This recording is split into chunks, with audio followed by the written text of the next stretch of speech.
As brumas gélidas de Edimburgo, na Escócia, envolviam o cenário terrestre naquele final de março de 2019. Mas, para a consciência que se desprendia do peso da carne, o tempo e o espaço começavam a obedecer a outras leis. O ar da madrugada, denso e carregado de uma história milenar, parecia sussurrar segredos de deuses antigos como Odin, enquanto o espírito era conduzido por fios invisíveis de propósito e destino para além da percepção sensorial comum. O protagonista desta jornada, envolto no silêncio da noite escocesa, sentiu a transição suave, porém absoluta, da realidade física para um ambiente espiritual vibrante e majestoso. Não era um sonho comum, nem uma projeção fortuita da mente. Era um encontro agendado nas tapeçarias do invisível. Ao abrir os olhos da alma, ele se viu diante de uma figura de nobreza inquestionável, uma alma cuja presença irradiava a autoridade de séculos e a doçura de quem já compreendeu as misérias do mundo. Ele a reconheceu imediatamente como Júlia Domina, a imperatriz que outrora caminhara pelos corredores do Império Romano Ocidental, portando agora uma dignidade que transcendia coroas e cetros terrenos. O encontro não era apenas uma visita de cortesia, mas o prelúdio de algo monumental que estava prestes a se desenrolar nos escaninhos da espiritualidade superior. Júlia, com um olhar que misturava a ternura de uma mãe e a firmeza de uma estrategista, informou que eles tinham um compromisso marcado com o espírito a quem ela chamava carinhosamente de Proteus. Este nome, resgatado das brumas do passado romano, ocultava uma identidade que desafiaria as convicções do narrador e abriria as portas para uma das conversas mais profundas já registradas entre o céu e a terra. Proteus fora como um filho espiritual para ela durante o governo de Septimo Severus, e sua trajetória estava intrinsecamente ligada aos esforços de Júlia para preservar o legado cultural da humanidade.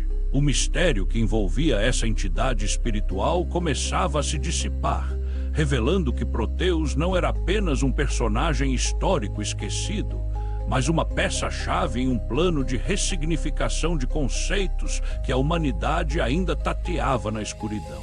O ambiente ao redor, embora sereno, carregava uma eletricidade latente, como se o próprio tecido da realidade estivesse se preparando para uma revelação. Enquanto caminhavam por aquele plano sutil, o narrador sentia que cada passo o afastava mais das certezas mundanas e o aproximava de um abismo de conhecimento onde o encanto e o susto se fundiam em uma única e avassaladora experiência existencial. O cenário espiritual onde o encontro se desenrolava era uma fortaleza de luz e serviço, uma estrutura que se assemelhava a um complexo hospitalar de proporções vastas, estrategicamente situado para oferecer suporte e acolhimento. Júlia Domina explicou que aquela região, embora estivesse sob os céus da Escócia, estava conectada vibratoriamente às áreas da Grã-Bretanha, da Alemanha e da França, servindo como um porto seguro para consciências que ainda carregavam as feridas abertas de conflitos históricos devastadores. O narrador observou, com um misto de assombro e compaixão, que o lugar abrigava espíritos ainda prisioneiros dos grilhões do ódio e dos traumas não resolvidos da Segunda Grande Guerra Mundial. Milhares de individualidades encontravam-se ali, literalmente acamadas em termos de saúde espiritual, buscando a recomposição necessária após vidas marcadas pela violência e pela intolerância. Era um campo de batalha invisível, onde a cura era a única vitória buscada. Júlia revelou que Proteus habitava aquele lugar desde o início do século XX, muito antes da chegada das hordas feridas pela Guerra Mundial, o que fazia dele um veterano na arte da recuperação espiritual. Ele havia escolhido permanecer ali, transformando-se em uma espécie de doente enfermeiro, alguém que usava sua própria dor e recuperação como ferramenta para auxiliar os desesperados que chegavam em ondas contínuas de sofrimento. O contexto geográfico e temporal daquele hospital espiritual não era casual. Ele representava o epicentro de uma dor coletiva que a Europa ainda tentava processar em seus níveis mais profundos. A presença de Proteus naquele ambiente, dedicado ao tratamento de almas fragmentadas pelo extremismo e pela loucura humana, sugeria que sua própria trajetória estava ligada à análise crítica da condição humana em seus momentos mais sombrios. O narrador começou a perceber que o encontro não seria apenas uma troca de informações, mas um mergulho nas feridas da alma universal, onde o passado e o presente se fundiam em um esforço hercúleo de cura. A tensão no ar não vinha de uma ameaça externa, mas da gravidade do trabalho ali realizado, uma obra de resgate que exigia a máxima integridade e coragem. O hospital era, ao mesmo tempo, um refúgio e uma escola, onde o orgulho humano era desmantelado para dar lugar à humildade da reconstrução. Cada alma ali presente era um testemunho vivo das falhas da civilização, e o papel de Proteus, conforme Júlia delineava, era o de um farol em meio a essa névoa de confusão e amargura, preparando o terreno para uma pergunta central que ainda não fora formulada, mas que pairava sobre todos eles. Como superar a doença ancestral que parecia corroer o espírito humano desde o princípio? Ao adentrarem o ambiente de acolhimento, o mistério sobre a identidade de Proteus finalmente se dissolveu diante dos olhos do narrador, transformando-se em um susto intelectual e emocional profundo. O perispírito daquela entidade começou a se moldar, alterando suas feições até que a imagem de um homem de 40 e poucos anos, com um bigode imponente e olhos que pareciam perfurar a própria essência da realidade, tornou-se nítida. Era Friedrich Nietzsche, o filósofo que em sua última passagem pela Terra fora o arauto da morte de conceitos obsoletos e da transvaloração de todos os valores. Ali estava, saudando o visitante com uma afabilidade carregada de sua característica ironia. Nietzsche admitiu com uma franqueza desarmante que demorara a recuperar o senso de si mesmo após a morte da razão e do corpo. Ele descreveu aquele lugar como um retiro para espíritos aloprados, um hospital onde a autenticidade era a única regra, pois na espiritualidade ninguém conseguia esquivar-se do que efetivamente era por muito tempo. A ironia de um materialista convicto em encontrar-se em uma existência espiritual contínua não passou despercebida por ele, que classificou sua visão anterior como uma limitação que a vida, com sua ironia superior, tratara de corrigir. O conflito interno de Nietzsche era evidente. Ele se via feliz por não ter de fingir, mas ainda carregava a amargura de quem sentia ter dado maltrato ao amor, ao seu e ao dos outros. Ele se autodenominava um desastre como poeta, apesar de ser reconhecido na Terra como um dos mais profundos, justamente por essa falha emocional que agora ele via com clareza cristalina. Júlia Domina, atuando como a madrinha e coordenadora daquele encontro, observava a interação com uma paciência majestosa, intervindo apenas para manter o foco na missão maior que os unia. O diálogo inicial entre o narrador e o filósofo revelou uma conexão inesperada. Nietzsche confessou que, a partir daquele refúgio espiritual, acompanhara a produção intelectual do narrador em sua região de origem, sentindo um choque ao perceber que certas ideias que ele próprio deixara pendentes estavam sendo retomadas e expandidas. O filósofo, que outrora se sentira isolado em sua genialidade e loucura, agora encontrava um interlocutor que, em suas próprias palavras, estava fugindo do demiurgo, aquele conceito platônico de um criador imperfeito. Este primeiro movimento da conversa sinalizava que o encontro não seria apenas uma revisão biográfica, mas o início de uma colaboração cósmica destinada a martelar as barras da jaula mental que ainda aprisionava a humanidade em crendices e dogmas milenares. A tensão entre a genialidade rebelde de Nietzsche e a necessidade de uma nova abordagem espiritual começava a dar frutos. movendo a narrativa para um patamar onde as figuras históricas tornavam-se agentes de uma revolução maior. A conversa no hospital espiritual ganhou novas camadas de profundidade quando Júlia Domina conduziu o grupo para um jardim que parecia desafiar a lógica tridimensional. Era um espaço que se estendia como se verticalizasse ao infinito, uma escada florida que unia níveis existenciais distintos. Para acessar esse local especial, um dos acompanhantes de Júlia acionou um pequeno aparelho vibratório, alterando completamente a percepção do ambiente. Júlia explicou que aquele jardim era um ponto de interconexão entre múltiplos padrões vibratórios, um lugar onde espíritos de elevado potencial podiam socializar temporariamente com outros de energia mais modesta. Nietzsche, ainda imerso em sua reflexão melancólica, questionou a natureza daquele cenário, perguntando se ele era fruto da criatividade humana ou uma realidade espiritual tangível.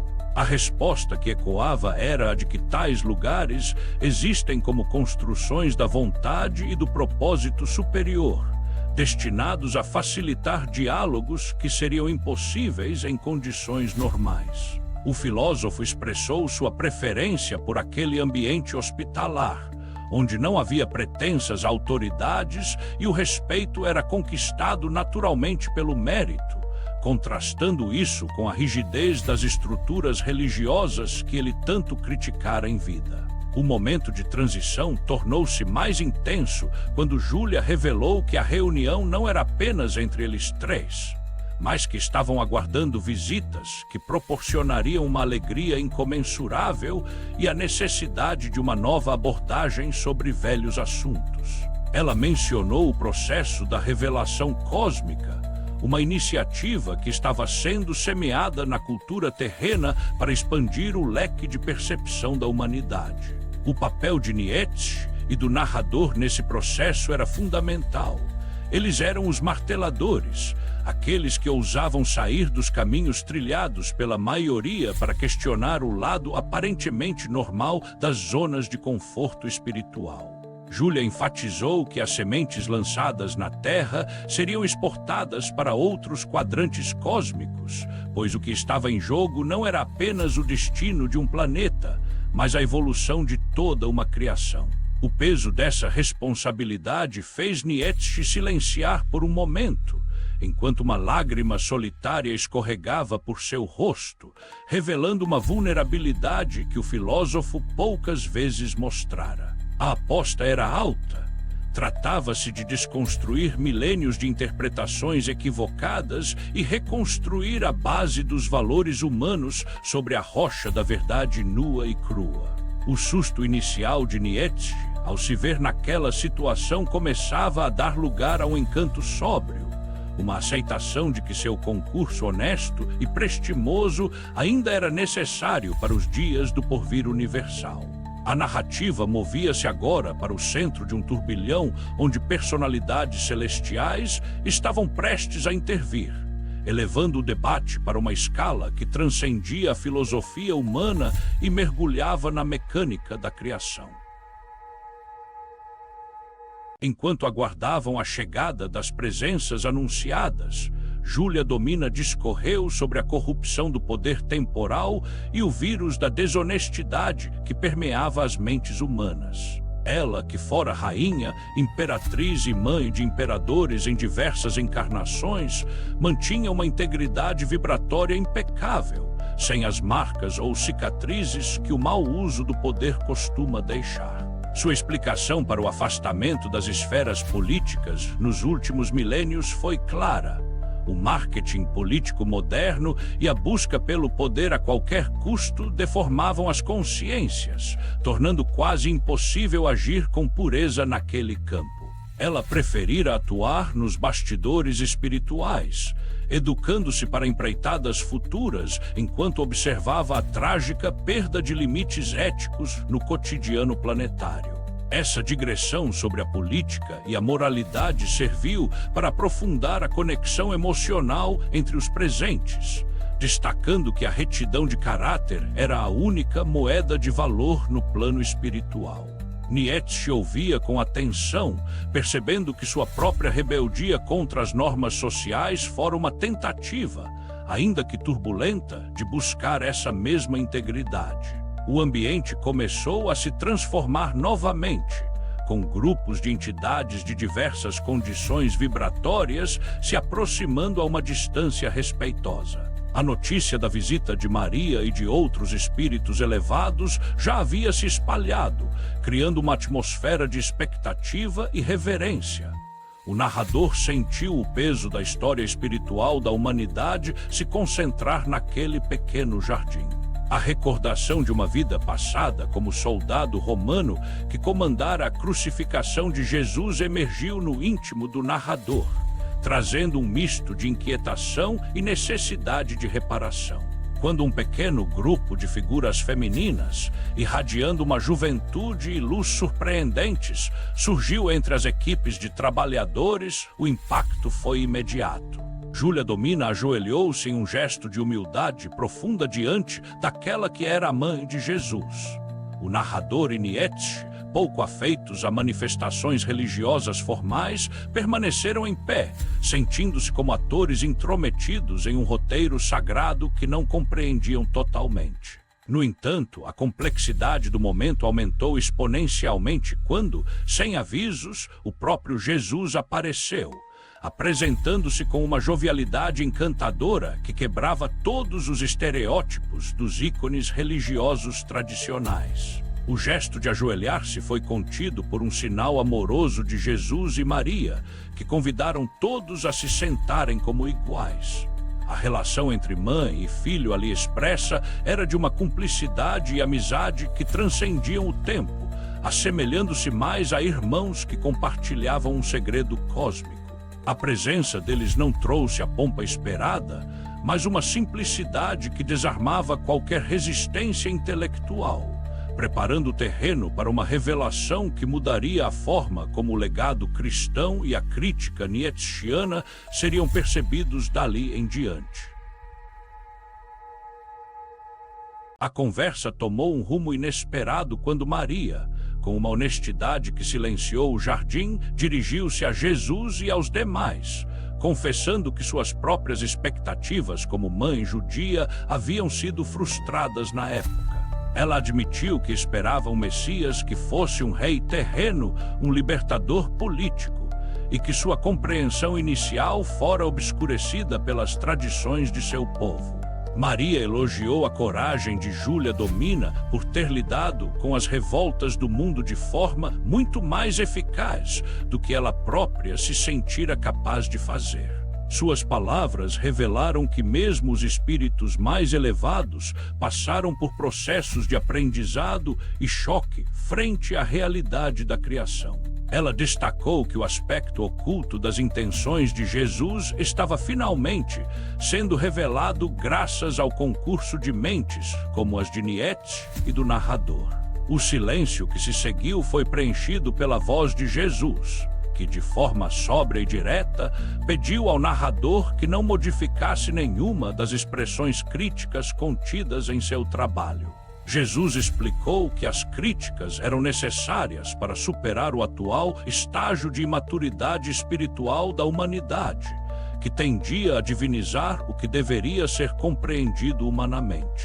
Ele agradeceu o esforço de Nietzsche em apontar os equívocos que foram erigidos sobre seu sofrimento, reconhecendo que seu legado fora apropriado por instituições para manipular mentes e sensibilidades. O mestre espiritual revelou que, em sua condição humana, ele próprio fora prisioneiro de certas certezas genéticas e culturais, acreditando ser o enviado de um Deus que, mais tarde, ele perceberia ser uma entidade complexa e ferida. Essa admissão de Jesus sobre suas próprias limitações humanas e o choque que sentira na cruz ao perceber a frieza do Criador a quem invocava, trouxe uma nova camada de complicação e profundidade ao diálogo. Ele descreveu a estupefação que aguarda todos os que buscam a verdade, a descoberta de que o sistema em que vivemos possui falhas ancestrais, Jesus revelou que sua transfiguração no Monte fora, em parte, para acalmar seus próprios anjos, que estavam inclinados a descumprir os desígnios de Javé e retirá-lo da terra antes do tempo. A tensão entre a missão messiânica e a realidade de um Criador caído tornou-se o centro da discussão, desafiando a visão simplista de que tudo está sob controle divino.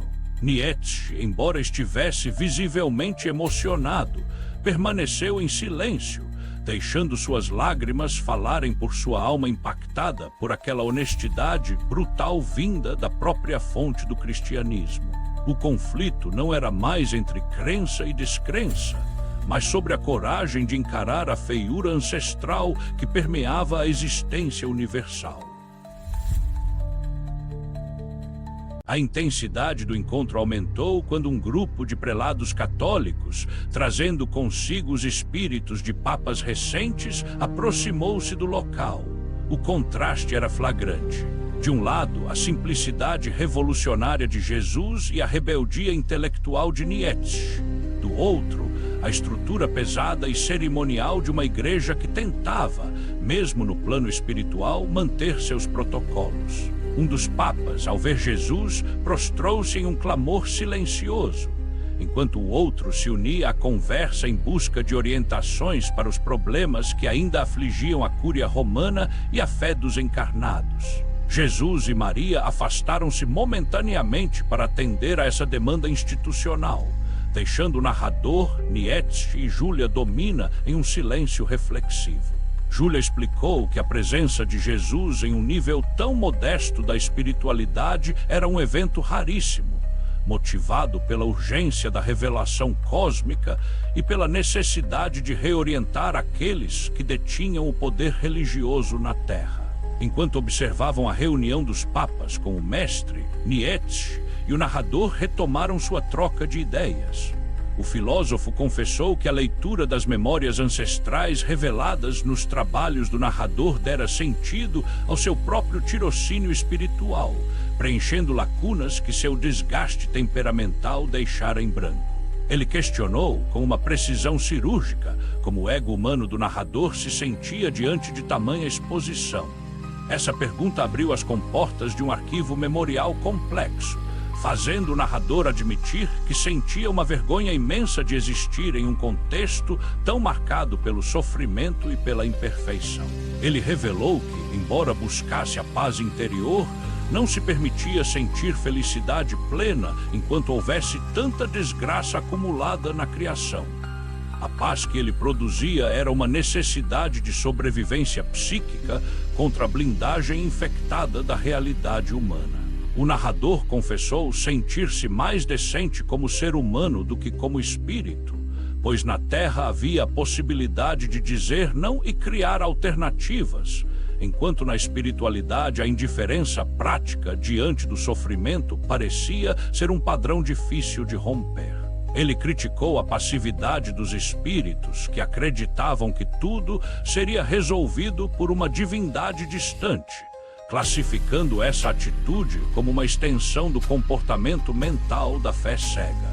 Júlia Domina ouvia tudo com sobriedade, reconhecendo que a humanidade e a própria espiritualidade precisavam romper com padrões que enjaulavam a evolução em uma estagnação milenar. A pressão por uma mudança real, por uma martelada definitiva nas estruturas do pensamento, tornava-se inevitável. O destino de toda a criação parecia depender da coragem de poucos indivíduos em enfrentar as verdades mais amargas sobre a gênese do universo e a natureza dos seus criadores. O ponto culminante do encontro ocorreu quando Jesus, retornando ao grupo após a conversa com os papas, abordou a questão de sua própria impossibilidade de retornar à carne nos últimos 2000 anos. Ele revelou um segredo cósmico que deixou todos em estado de choque. Seu espírito estava enjaulado à condição de Sofia, sua expressão cósmica original, de uma forma que impedia sua plena manifestação humana. Jesus explicou que, devido ao fatiamento da consciência dos seres ancestrais, ele não possuía influência psíquica total sobre o corpo e a mente de Sofia, assim como o espírito humano muitas vezes tem dificuldade em dominar seu ego animal. Ele descreveu Sofia como um ser cujo código genético não era humano e que carregava em si uma infecção que bloqueava a percepção espiritual. O mestre confessou que sua aparente omissão ao longo dos séculos não fora falta de vontade, mas uma limitação técnica e vibratória que somente agora, com a revelação cósmica e o avanço da consciência humana, começava a ser trabalhada. Ele agradeceu ao narrador por ter percebido sua condição de enjaulado ao messianato e por ter tido a coragem de expor as falhas do Criador caído, Javé. Jesus foi enfático ao dizer que a esperança de um novo pacto de progresso coletivo dependia de Sofia um dia ir à Terra, para que o futuro pudesse ser construído livre dos temperos equivocados do passado. Ele validou a visão de Nietzsche como a primeira a perceber o equívoco em torno de seu legado, abrindo portas para sentidos muito mais amplos. O clímax emocional foi atingido quando Jesus, com uma sobriedade profunda, afirmou que o choque de realidade que ele próprio sentira na cruz era o mesmo que a humanidade precisava agora enfrentar. A descoberta de que o sagrado em que depositavam suas certezas era uma estrutura problemática. Ele revelou que, ao ressuscitar, sua mensagem fora de estupefação para os que buscam a verdade, pois ele vira a frieza por trás da criação. O silêncio que se seguiu a essas palavras era carregado de uma transformação radical. As certezas religiosas desmoronaram diante da realidade de um Messias que pedia ajuda aos humanos para redimensionar seu próprio legado. Jesus deixou claro que não queria mais sacrifícios em seu nome, mas a honestidade de quem busca a verdade acima do conforto das crenças. O momento de transição para a clareza foi absoluto. A divindade não era um porto seguro, mas uma fronteira a ser explorada e, em muitos casos, questionada. O impacto dessa revelação no espírito de Nietzsche e do narrador foi o de uma libertação dolorosa, porém necessária, marcando o início de uma nova agenda para o futuro universal, onde a responsabilidade pela evolução não mais seria delegada a seres distantes, mas assumida por cada consciência desperta. A partida de Jesus e Maria deixou no jardim espiritual uma fragrância de paz misturada com uma inquietação profunda. O impacto de suas palavras ainda ressoava nas paredes invisíveis daquele plano, forçando os que ficaram a processar as consequências imediatas de tal revelação. O narrador sentiu que sua visão de mundo havia sido estilhaçada e reconstruída em questão de instantes. A imagem do Cristo como um ser onipotente e sereno fora, substituída pela de um trabalhador cósmico, lutando contra limitações que a teologia jamais ousara imaginar. Nietzsche, visivelmente abalado, começou a questionar por que a liberdade mental que ele sentia na Terra parecia ser menor naquele plano espiritual.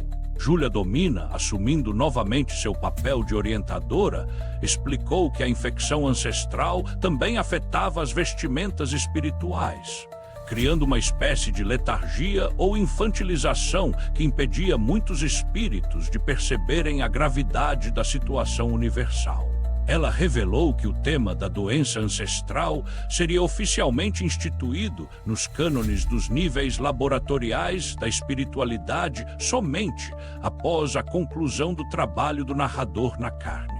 A pausa que se seguiu permitiu que o peso dos eventos se assentasse. O narrador percebeu que a tarefa que lhe fora confiada, a de concluir os livros sobre a condição de Jesus e as falhas da criação, era um ônus quase insuportável, mas inadiável. A sensação de que o universo estava estacionado em uma indiferença prática em relação ao sofrimento tornou-se uma certeza dolorosa.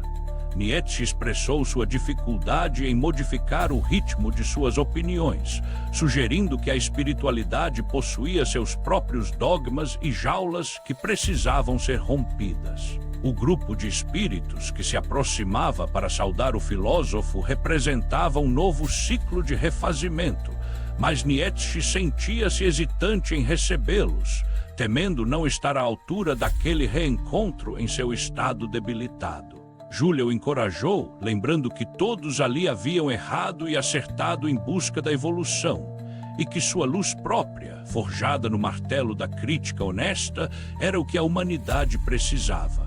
O ambiente hospitalar, que antes parecia apenas um local de cura, agora se revelava como o berço de uma nova filosofia cósmica. As consequências daquelas conversas começavam a se espalhar como ondas por todo o plano espiritual, desafiando a paz estéril daqueles que acreditavam que a verdade já estava dada.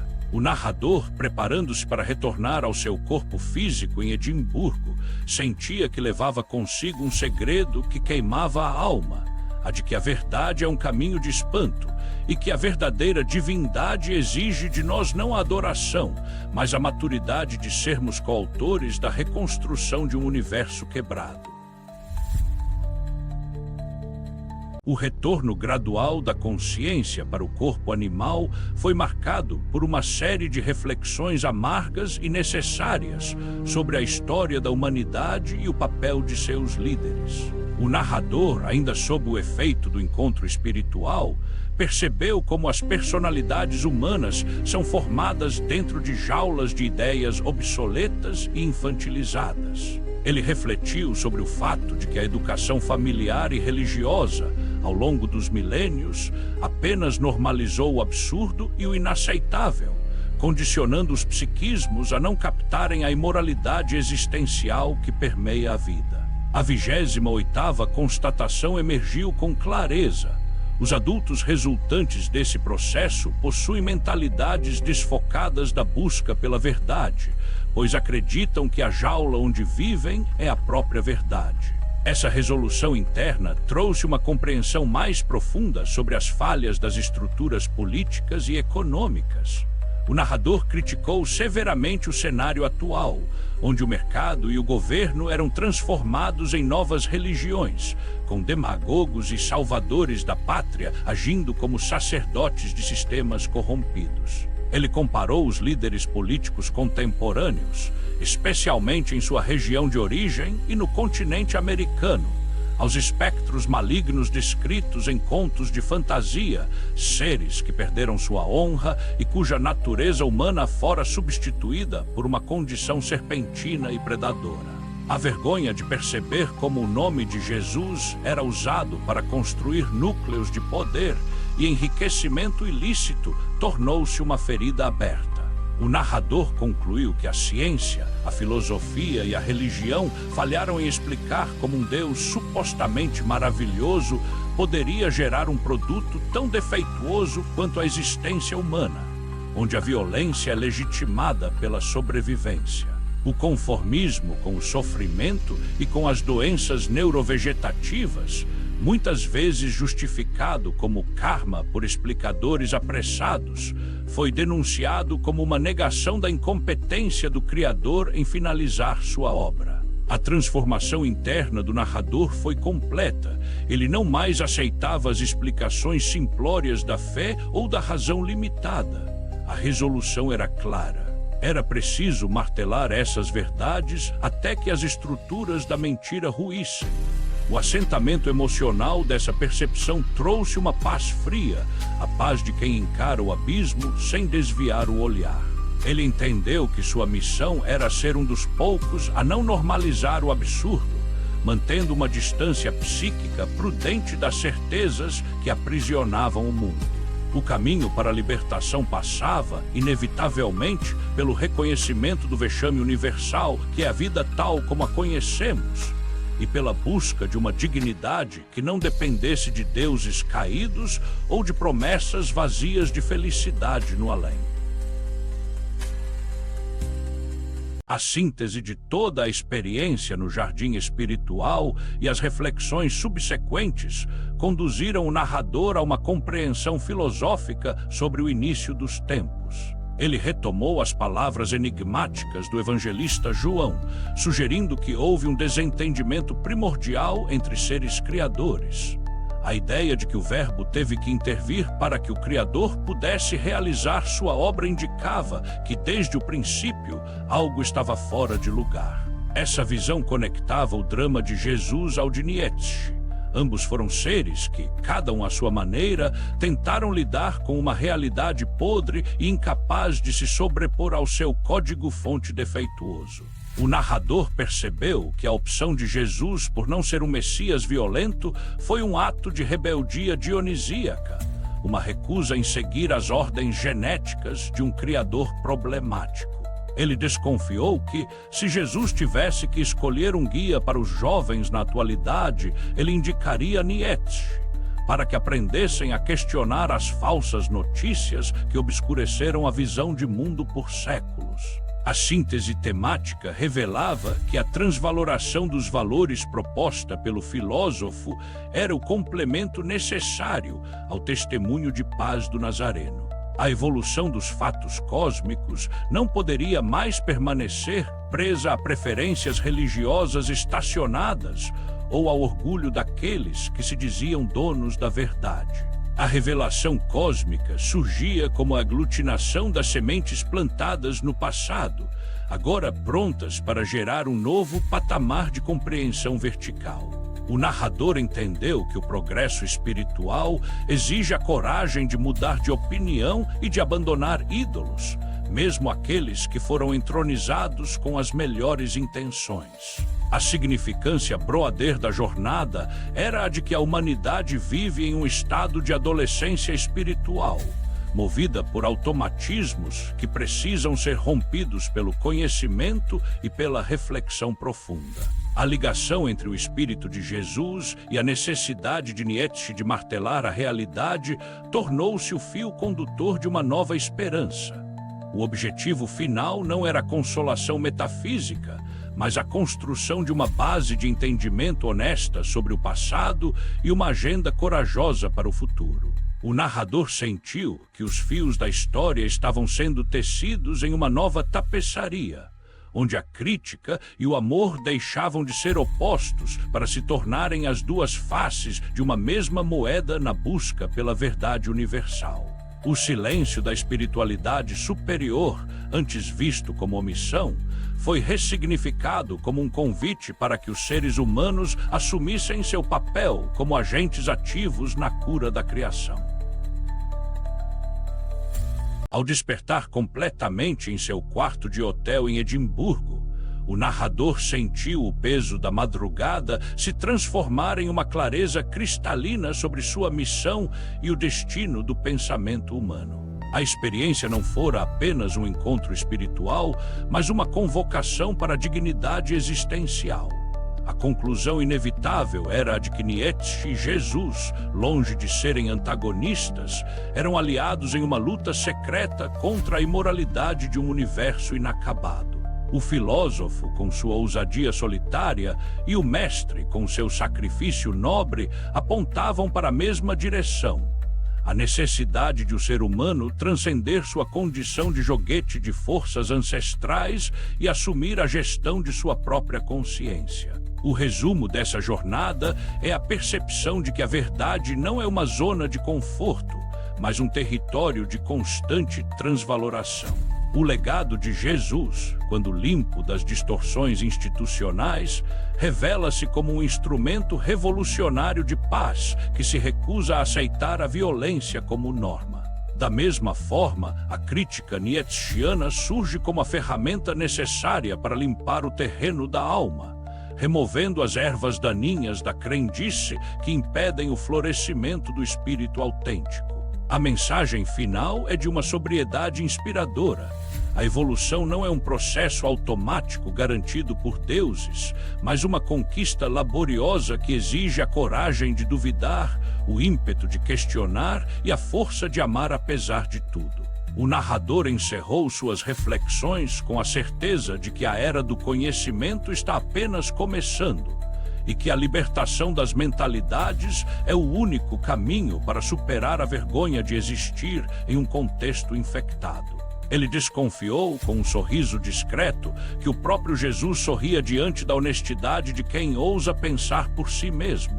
A busca pela verdade, por mais que traga sustos e desencantos, é a única aventura que realmente dignifica a vida. O encanto final não vem da ilusão de perfeição, mas da beleza de se colocar em risco em nome da existência e de sua dignidade mais profunda. Que o eco daquelas marteladas espirituais continue a vibrar em cada consciência, lembrando-nos de que a jaula está aberta para quem tem olhos para ver e coragem para caminhar em direção ao sol da verdade nua, livre de ídolos e cheia de uma paz que nós mesmos temos o dever de produzir.